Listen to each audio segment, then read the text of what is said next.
मैं गुंडों की कमर से लटकती कारतूसों की पेटियां देख चुका था। सिधा के जज्बात बेकाबू हो रहे थे। मैंने बड़ी मुश्किल से उसे रोके रखा। दूसरी तरफ से 2-4 फायर हुए। कारतूसों के छुरे हमारे ऊपर नारियल के दरख्तों की शाखों को चीरते तड़तड़ाते निकल गए। मैंने फायर रोक दिया था। कुछ सातों के बाद गुंडों की तरफ से भी गोलियां चलना बंद हो गईं। मेरा ख्याल था कि पटेल के डेरे की जानिब से गोलियों की आवाज सुनकर शायद बदमाशों की कुमत आ जाएगी, मगर वैसा न हुआ। महसूस हुआ कि पटेल के पास गुंडों की उतनी ही नफरी थी, या फिर अगर पीछे 2-4 गुंडे थे तो उन्हें पटेल ने अपनी हिफाजत के लिए रखा हुआ था।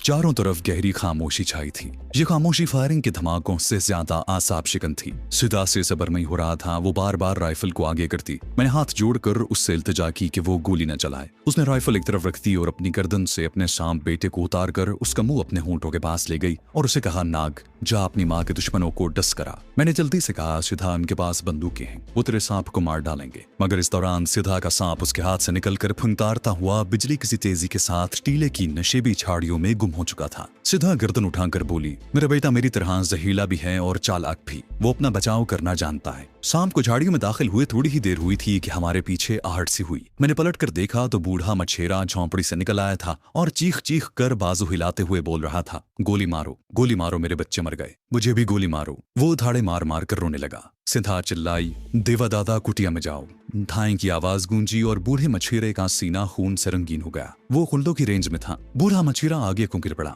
मैंने धड़ाधड़ 2 फायर किए, मगर गुंडे कटे हुए तनों की ओट में थे। सिधा ने लपक कर बुढ़े को उठाया। बुढ़े के सीने से रहा सहा खून उबल रहा था। उसकी गर्दन ढलक चुकी थी। सिधा ने उसे वहीं डाल दिया। बुढ़ा मर चुका था। वो गजबनाक होकर मेरे पास आई और आते ही उसने अंधाधुंध 2 गोलियां चला दी। मैंने राइफल सिधा के हाथ से छीन ली। बाउली हो गई हो, क्यों गोलियां जाया करती हो? इस बुढ़े ने खुद अपनी मौत को आवाज दी है। सिधा बेदम सी होकर बैठ गई। मैं उसकी राइफल के चैम्बर को लोड करने लगा। उसमें गजबनाक होकर कहा, रघु, तुम भी मेरे दुश्मन हो, तुम मुझे खूनियों को मारने क्यों नहीं देते? मैंने कोई जवाब न दिया। उसकी भरी हुई राइफल अपने करीब रख ली और मोर्चे के पत्थरों में से दुश्मन के मोर्चे की तरफ देखा। वो अभी तक वहीं दुब के बैठे थे। सिधा ने एक तरफ जोर से थूक दिया और बोली, कोई बात नहीं रघु, नहीं तो न सही, मेरा बेटा नाग मेरा बदला लेगा। मेरी निगाहें उन कटे हुए दरख्तों के गिरे पड़े तनों पर लगी थीं, जिनके पीछे बाकी गुंडों ने मोर्चा बनाया हुआ था। इतने में उधर अचानक गैर मामूली सी हरकत हुई। एक आदमी उछल कर परे गिरा। साथ ही चीख बुलंद हुई, सांप सांप। दाएं एक फायर हुआ। सिधा चिल्लाई, मेरा बेटा नहीं मर सकता,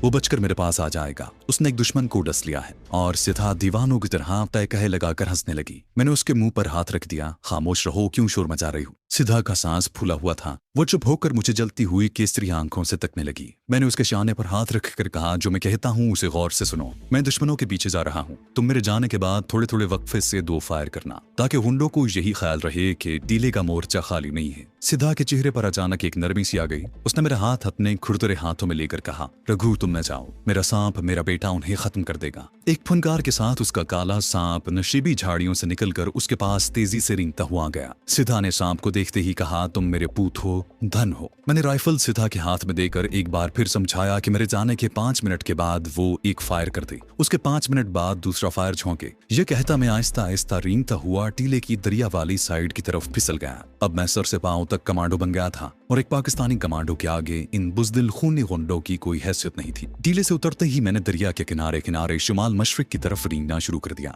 मैं कोहनियों के बल रेंग रहा था। भरी हुई राइफल और गोलियों का पांव मेरी पुश्त पर था। बड़ी मेहनत और दुश्वारी से रेंगते रेंगते मैंने निस्फ दायरे का एक चक्कर लगाया और जंगल वाले दरख्तों की कतारों की तरफ बढ़ा। ठीक उस वक्त टीले के मोर्चे पर से सिधा ने फायर कर दिया। कटे हुए 2 दरख्तों के पीछे से गुंडों ने भी जवाबी फायरिंग शुरू कर दी। इस फायरिंग से मुझे दुश्मनों की सही पोजीशन मालूम हो गई। सिधा तो एक फायर करके खामोश हो गई, मगर नीचे से बंदूकों के धमाके जारी रहे। मैं इस शोर में ज्यादा तेजी से आगे बढ़कर मिट्टी के एक ढेर के अकब में आ गया, जहां से मुझे कटे हुए दरख्तों के पीछे छुपे हुए गुंडे नजर आने लगे। ये कुल 4 थे और चारों ने बंदूकें संभाल रखी थी। मैं उन्हें निशाने पर ले रहा था कि सिधा ने दूसरा फायर भी कर दिया। गुंडे बड़ी मुस्तैदी से फायरिंग का जवाब दे रहे थे। बीच बीच में वो एक दूसरे को आवाज भी देते। उनके करीब ही उस आदमी की लाश पड़ी थी जिसे सिधा के सांप ने डसा था। अब इंतजार करने या दुश्मन को मजीद वक्त देने का मौका नहीं था। टारगेट बड़ा क्लियर था। अपनी जगह से बिल्कुल नहीं हिल रहा था। मैंने राइफल की नाली मिट्टी के ढेर के ऊपर रखी, एक गुंडे को अपनी जद में लिया, शिस्त बांधी और फायर कर दिया। गोली उसके जिस्म के बरखचे उड़ाती दरख्त के तने में घुस गई। उसके बाद कमांडो जैसी फुर्ती से दूसरा और फिर तीसरा फायर कर दिया। एक लम्हे के बाद दूसरा और फिर तीसरा गुंडा भी वहीं ढेर हो गया। चौथा बंदूक वहीं फेंक कर भागा।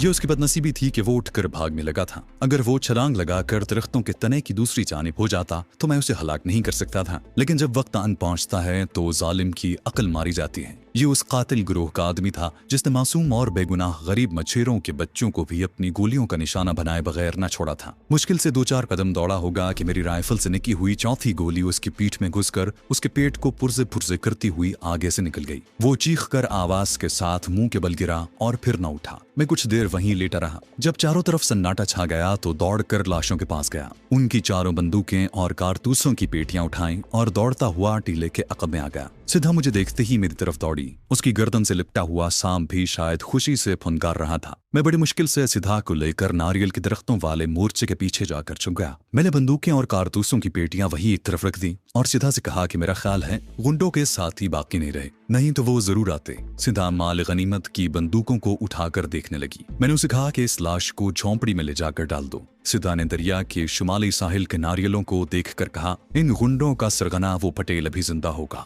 दादा ने कहा था कि वो अपने डेरे पर होता है, चलो पहले जाकर उसका काम तमाम कर दें। मुझे खुद पटेल और उसके मुहाफिज गुंडों की तरफ से तशवीश लगी हुई थी। इतनी फायरिंग हुई थी और पटेल की तरफ से कोई अपने साथियों की खबर लेने न आया था। या तो वहां कोई शख्स मौजूद नहीं था या वहां बचे हुए गुंडे मोर्चे बनाकर अपनी और अपनी सरगना पटेल की हिफाजत कर रहे थे। ये भी हो सकता था कि वो फरार हो गए हों। अगर वो फरार हो गए तो हो सकता है वो पुलिस की नफरी लेकर वहां पहुंच जाएं। मैंने सिद्धा से पूछा, यहाँ से दरिया के किनारे किनारे चलते जाएं तो अगला बड़ा शहर या कस्बा कितना दूर होगा? सिद्धा ने बताया कि एक बड़ा कस्बा वहां दरिया किनारे एक दिन की मुसाफत पर है। पुलिस का आना हमारी मौत थी और अभी यहाँ ऐसी कोई कश्ती भी नहीं थी जो दुरुस्त हालत में हो और जिस पर बैठकर हम दरिया और फिर समंदर में सफर कर सकें। मुझे ये भी याद आया कि मरने वाले बुढ़े मछेरे ने कहा था कि पटेल खुद अपने गुंडों को साथ लेकर उनकी झोंपड़ियों को आग लगाने आया था। इससे साबित होता था कि पटेल अपने डेरे पर मौजूद होगा। अब मुझे ये फिक्र लगी कि कहीं वो फरार ना हो जाए। मैं उसके फरार से पहले वहां पहुंचकर उसे भी कैफरे किरदार तक पहुंचाना चाहता था। मैंने राइफल का चैम्बर भरा, दूसरी भरी हुई राइफल सिद्धा को दी और उठते हुए कहा, मेरे साथ आओ, हम पटेल के डेरे पर चलेंगे। मैं दौड़ता हुआ टीले से उतरने लगा। सिद्धा भी मेरे पीछे पीछे चल पड़ी।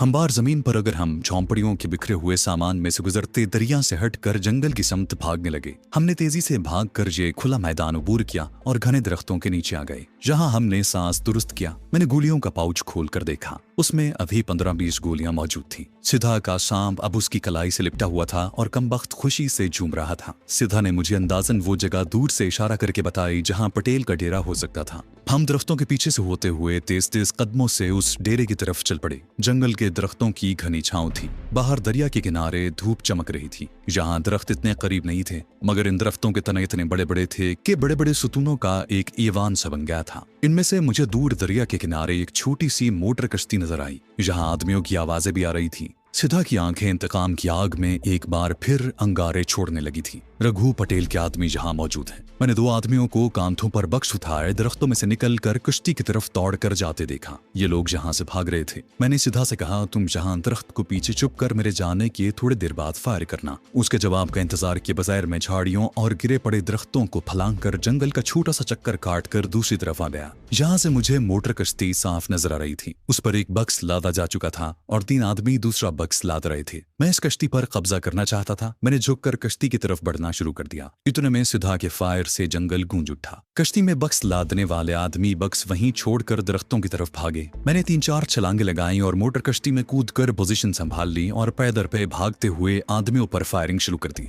2 आदमी वहीं ढेर हो गए। एक भागकर दरख्तों में बनी हुई एक झोंपड़ी में घुस गया। उस झोंपड़ी के बाहर धुआं सा उठ रहा था। झोंपड़ी की दूसरी जानिब भी बंदूक का फायर होने लगा। इसका मतलब था कि झोंपड़ी में पटेल और उसके गुंडे मौजूद थे। मैंने गर्दन घुमाकर मोटर कश्ती का जायजा लिया। ये एक मीडियम साइज की मोटर लॉन्च थी। स्टीयरिंग शीशे की स्क्रीन के पीछे था। मैंने तेजी से जीना उतरकर नीचे देखा। कश्ती खाली पड़ी थी। मैं ऊपर आ गया। कश्ती का रस्सा या लंगर जमीन में गड़ी हुई मेख के साथ बंधा था। सिधा के राइफल के 2-3 मजीद फायर मैंने सुने।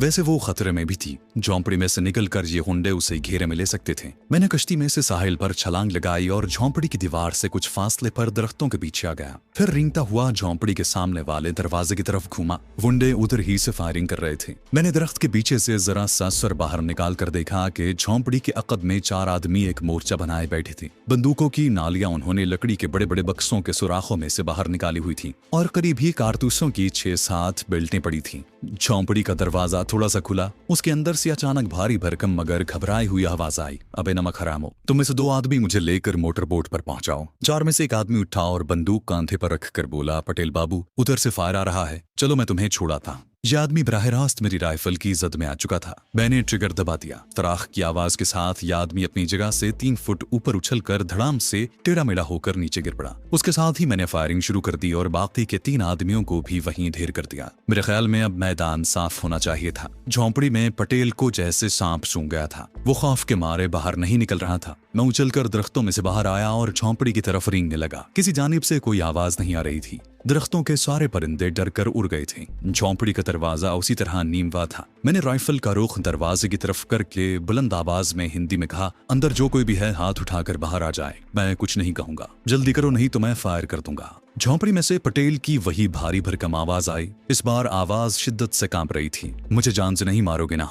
मैं तुम्हें 1 लाख रुपया दे दूंगा। ये पटेल के सिवा और कोई नहीं हो सकता था। सिधा मुझसे ज्यादा दूर नहीं थी। उसने मेरी आवाज सुन ली थी। महाज भी खामोश था। वो जंगली घास में से तेजी से गुजरती मेरे पीछे आकर जमीन पर औंधी लेट गई। मुझे ये स्याह फाम लड़की भी अब कमांडो लगने लगी थी। मैंने अपनी आंखें दोबारा झोंपड़ी के अध खुले दरवाजे पर गाड़ दी। अब सिधा की राइफल का रुख भी दरवाजे की तरफ था। मैंने बुलंद आवाज में कहा, पटेल बाहर निकल आओ, मुझे तुम्हारी हर शर्त मंजूर है। चंद सेकंड बाद दरवाजा चिरचिराने की आवाज आई। फिर एक फूली हुई तोंद वाला ठिगना सा जर्द रो गंजा आदमी दोनों हाथ सर पर रखे थरथराता हुआ नमूदार हुआ। उसमें सिल्क का इंतहाई बेशकीमत धोती कुर्ता पहन रखा था। पाँव में गुजराती चप्पल थी। मौत के खौफ से वाकई उस पर लर्जातारी था। मैंने जमीन पर लेटे लेटे उससे पूछा कि उसके बाकी साथी कहाँ हैं। उसने कपकपाती आवाज में कहा, सब मारे गए ठाकुर, सब मारे गए। सारा किया धरा उन्हीं का था। मैंने कुछ नहीं किया। मेरी सोने की अंगूठी ले लो, मेरे साथ चलो, तुम्हें 1 लाख रुपया जहां कहोगे पहुंचा दूंगा। बक्स में 50,000 रुपए हैं, वो भी तुम ले जाओ। मैंने अपनी जगह से उठते ही एक जकन भरी